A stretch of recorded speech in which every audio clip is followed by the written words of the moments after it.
हमारे पास गूगल ने एक बेहतरीन प्लेटफॉर्म प्रोवाइड किया है टीचर और स्टूडेंट के लिए। यहाँ पर टीचर स्टूडेंट को असाइनमेंट अलॉट कर सकता है और उसको बेहतरीन तरीके से मैनेज कर सकता है, जो कि हमारे पास मैनुअल में इतने अच्छे तरीके से मैनेज नहीं होता। यहाँ पर आप क्लास क्रिएट कर सकते हैं, क्लास क्रिएट करने के बाद वहाँ पर स्टूडेंट ऐड कर सकते हैं, मैन्युअली भी ऐड कर सकते हैं, और आप एक कोड शेयर कर सकते हैं जिस कोड के थ्रू स्टूडेंट ईजिली क्लास को ज्वाइन कर सकता है। मल्टीपल क्लासेस बना सकते हैं इसके अंदर, ताकि आप अलग अलग क्लास ग्रुप के अलग अलग सब्जेक्ट के बच्चों को मैनेज कर सकें। उसके बाद आप स्टूडेंट को असाइनमेंट अलॉट कर सकते हैं। उसके बाद जो असाइनमेंट है उसकी मार्किंग वगैरह भी कर सकते हैं, और इसमें आपके पास आज़ादी इस चीज़ की भी होती है कि आप उसके साथ कोई वीडियो भी अटैच कर सकते हैं, कोई फाइल भी अटैच कर सकते हैं। उसके साथ आप और मल्टीपल चीज़ें अटैच कर सकते हैं, टाइम लिमिटेशन लगा सकते हैं, उसमें नंबरिंग असाइन कर सकते हैं। ये तमाम चीज़ें आप गूगल असाइनमेंट के अंदर कर सकते हैं। और इसको अब चलाना किस तरीके से है, हम यहाँ पर आते हैं गूगल क्लासरूम में। अच्छा, गूगल क्लासरूम को चलाने के लिए आपके पास जीमेल की आईडी होनी चाहिए, और अगर आप कंप्यूटर पे चला रहे हैं तो ब्राउज़र होना चाहिए। और उसके अलावा अगर आप मोबाइल पे यूज़ कर रहे हैं तो मोबाइल पे इसकी एप्लीकेशन है गूगल क्लासरूम के नाम से, आप वो डाउनलोड कर सकते हैं। अगर आप एप्लीकेशन डाउनलोड ना भी करना चाहें, अगर आप चाहते हैं कि एप्लीकेशन इस्तेमाल ना करें, तो आप मोबाइल के अंदर भी क्रोम के अंदर यूज़ कर सकते हैं, या कोई और आपके पास ब्राउज़र है फायरफॉक्स वगैरह, तो उस पर भी आप यूज़ कर सकते हैं गूगल क्लासरूम को। अच्छा, इसके अंदर यहाँ पर हमारे पास राइट साइड पे टॉप पे एक निशान है प्लस का, ज्वाइन क्लास स्टूडेंट के लिए है। वो इस पर क्लिक करेगा, क्लिक करने के बाद क्लास का जो कोड टीचर ने बनाया होता है वो इंसर्ट करेगा, तो वो क्लास को ज्वाइन कर लेगा। और ये यहाँ पर है टीचर के लिए क्रिएट क्लास। तो आप जैसे ही क्रिएट क्लास करते हैं तो आपके पास पहले ऑप्शन आ रहा है ये, इसके अंदर कुछ इंस्ट्रक्शन लिखी हुई है। एक तो इंस्ट्रक्शन लिखी हुई है कि आप इसका स्कूल मस्ट साइन इन। अच्छा, ये दूसरा है जी सूट फॉर एजुकेशन। इसमें ये और भी फीचर्स हमारे को देता है, पर ये पेड वर्जन है, हम ये यूज़ नहीं करेंगे, हम फ्री वर्जन यूज़ करेंगे। इसमें सिर्फ साइन अप ही फ्री है, उसके बाद 14 डे के बाद फिर वो कहता है कि पेमेंट करें। ठीक है, तो अगर हम चेक लगाने के बाद कंटिन्यू करते हैं तो ये फ्री वर्जन है, इसमें हमारे को ऐसी कोई भी हेडेक वगैरह नहीं आएगी पेमेंट की। कंटिन्यू किया, कंटिन्यू करने के बाद क्रिएट क्लास में हमारे पास 3 चीज़ें हैं, ये आपको मस्ट देना है, बाकी आप इग्नोर कर सकते हैं। अब यहाँ पर क्लास है, आप सब्जेक्ट की क्लास बनाना चाहते हैं, इंग्लिश, उर्दू, मैथ, XYZ, जो भी आप क्लास का नाम रखना चाहते हैं वो यहाँ पर आप डिफ़ाइन कर देंगे। एक्स्ट्रा आप ये चीज़ें लगा सकते हैं, सेक्शन, सब्जेक्ट, रूम, ये चीज़ें लगा सकते हैं। अगर आप ये नहीं भी लगाते हैं तो कोई इशू नहीं है, नहीं भी यहाँ पर कुछ इंसर्ट करते हैं। अगर आप कर देते हैं तो आपके लिए ही बेहतर है, क्योंकि आप इसमें फिर कैटेगराइज कर सकते हैं। ऊपर नाम लिख दिया सब्जेक्ट इंग्लिश, उसके नीचे सेक्शन लिख दिया 7A, 7B, 9B, 10, कुछ भी। फिर नीचे फर्दर अगर सब्जेक्ट में जहाँ यहाँ पर सब्जेक्ट का ऑप्शन लिखा हुआ है, इसको और कोई मॉडिफाई करना चाहते हैं। अगर आप चैप्टर का कुछ सब सेक्शन का लिए बना रहे हैं या किसी होल चीज़ के लिए ही बना रहे हैं तो आप इसको यूटिलाइज़ कर सकते हैं। रोम डिफ्रेंशिएट करने के लिए यूज़ कर सकते हैं, नहीं करना चाहते तो ना कीजिएगा। अच्छा, अब यहाँ पर मैं सब्जेक्ट कर देता हूँ इंग्लिश। इंग्लिश करने के बाद क्लास 7A। बाकी आप ब्लैंक छोड़ना चाहें तो ब्लैंक भी छोड़ सकते हैं, या कुछ लिख रहे हैं तो लिखते हैं। उसके बाद क्रिएट क्लास कर दिया।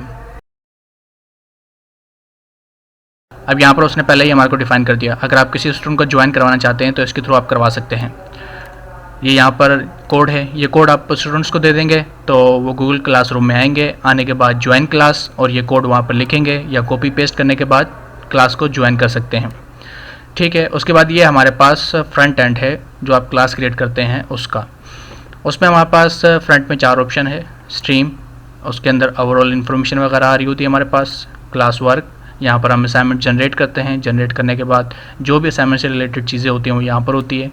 पीपल, अब यहाँ पर टीचर में एक हूँ, इसके अलावा यहाँ पर आपके पास जितने स्टूडेंट अटैच होंगे उस क्लास के अंदर, या आपकी क्लास है, वो स्टूडेंट यहाँ पर शो हो रहे होंगे।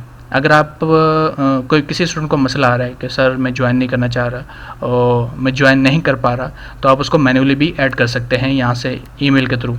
जो स्टूडेंट की ईमेल है वो आप यहाँ पर लिखेंगे और उसके बाद स्टूडेंट ज्वाइन कर लेगा।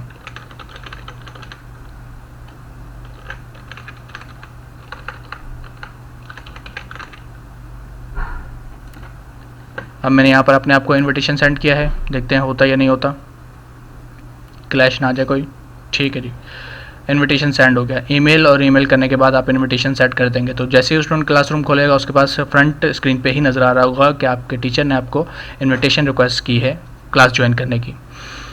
अगर आप एक से ज़्यादा टीचर, कोई और टीचर भी ऐड करना चाहते हैं जो कि क्लास को मैनेज करे, मॉनिटर करे, तो वो आप यहाँ से ऐड कर सकते हैं। ईमेल डालेंगे और इनविटेशन चला जाएगा, उसके बाद वो एक्सेप्ट करते साथ ही इस क्लासरूम में ऐड हो जाएगा।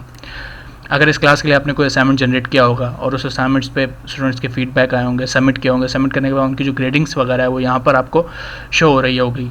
कितने स्टूडेंट ने सबमिट कर दिया, कितनों ने नहीं किया, उनके रिस्पॉन्सेज क्या है जो सबमिट किए हैं। क्लिक करने के बाद उनको ओपन करके आप देख सकते हैं। अगर आपको कोई असाइनमेंट देना है तो अब क्लास वर्क में आए, क्लास वर्क में आने के बाद आपने ये क्रिएट का ऑप्शन है, इस क्रिएट के ऑप्शन पे क्लिक करेंगे तो आपके पास आ जाएंगे मल्टीपल ऑप्शन है किस तरीके से आप असाइनमेंट देना चाहते हैं। यहाँ पर सिर्फ फ़िलहाल मैं एक ब्रीफ कर देता हूँ असाइनमेंट, बाकी भी इससे मिलते जुलते हैं। असाइनमेंट पे आ गए।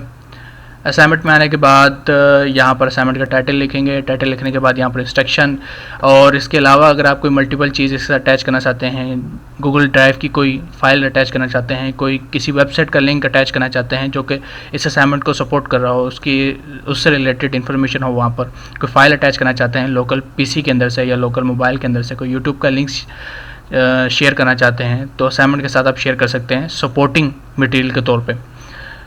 अब यहाँ पर ऑप्शन हमारे पास है, पहले तो क्लास हमारी नज़र आ रही है किस क्लास का हम असाइनमेंट बना रहे हैं, और दूसरा स्टूडेंट्स, सारे स्टूडेंट्स के लिए शो करना है या तो फिर किसी स्पेसिफिक स्टूडेंट्स के लिए करना है। जब आपके पास यहाँ पर स्टूडेंट्स होंगे तो उनकी लिस्ट आ रही होगी नीचे आपके पास। अगर आप ऑल पे क्लिक करेंगे तो सब कुछ चला जाएगा। किसी स्पेसिफिक स्टूडेंट को सेंड करना है या कम स्टूडेंट्स के लिए सेंड करना है तो वो भी आपके पास ऑप्शन होगा। अच्छा, ये आपके पास पॉइंट है, इस असाइनमेंट का पॉइंट है। जब आपके पास स्टूडेंट्स के असाइनमेंट आने शुरू हो जाएंगे तो आप फिर मार्किंग भी कर सकते हैं। जो आपने यहाँ पर पॉइंट रखे होंगे उससे आप मार्किंग कर रहे होंगे। स्टूडेंट का असाइनमेंट आया, आपने असाइनमेंट पढ़ा, जो उसने फीडबैक दिया हुआ है, जो उसने आंसर सबमिट करवाए हुए हैं, उसके बाद देखा कि आपने इसके कितने मार्क्स बनते हैं वो आपने लिख दिए, तो वो स्टूडेंट्स को भी शो हो रहे होंगे। आपके पास भी एक उसका ऑर्गेनाइज वे में फॉर्मेट बनता जा रहा होगा कि इस स्टूडेंट्स के इतने नंबर हैं, इसके इतने नंबर हैं। तो जितने मार्क्स का असाइनमेंट आप रखना चाहते हैं, 10 का है, 50 का है या 100 का है, वो आप यहाँ पर रख सकते हैं। ड्यू डेट, कब सबमिट करवाना है असाइनमेंट, आज करवाना है, कल करवाना है, 20 तारीख, 19 तारीख, जो भी आप रखना चाहें रख सकते हैं। ठीक है। उसके बाद यहाँ पर टॉपिक, ये टॉपिक इस तरीके से है कि कैटेगराइज कर देते हैं आप असाइनमेंट को। जब आप मल्टीपल असाइनमेंट बनाते हैं तब जाके ये चीज़ आपके काम में आ रही होती है। ये सब करने के बाद यहाँ पर मैं बना लूँ ताकि एक असाइनमेंट क्रिएट हो जाए। टेस्ट, ठीक है जी, कुछ भी नहीं। और उसके बाद असाइन कर देंगे। असाइन करने के बाद इस क्लास में जितने भी स्टूडेंट आपके साथ अटैच होंगे उन सब को नोटिफिकेशन चला जाएगा ईमेल के थ्रू। अगर उनके पास एप्लीकेशन होगी तो एप्लीकेशन पे आ जाएगा, अगर उनके पास ईमेल है तो ईमेल पे बाकायदा नोटिफिकेशन जाएगा आपके टीचर ने असाइनमेंट जनरेट किया है और आपको इस तारीख को उसकी ड्यू डेट क्या है वो सबमिट करवाना है। उसके अलावा जब असाइनमेंट का एक दिन रहता होगा, लास्ट डे होगा अगले दिन, तो तब भी स्टूडेंट्स के पास दोबारा ईमेल जाएगी कि आपका असाइनमेंट ड्यू है, कल तक आपको सबमिट करना है। तो ये है। सबमिट करने के बाद आपके पास रिस्पॉन्सेस आ रहे होंगे, वो आप चेक कर सकते हैं, उसमें नंबरिंग वगैरह कर सकते हैं। जज़ाकल्लाह।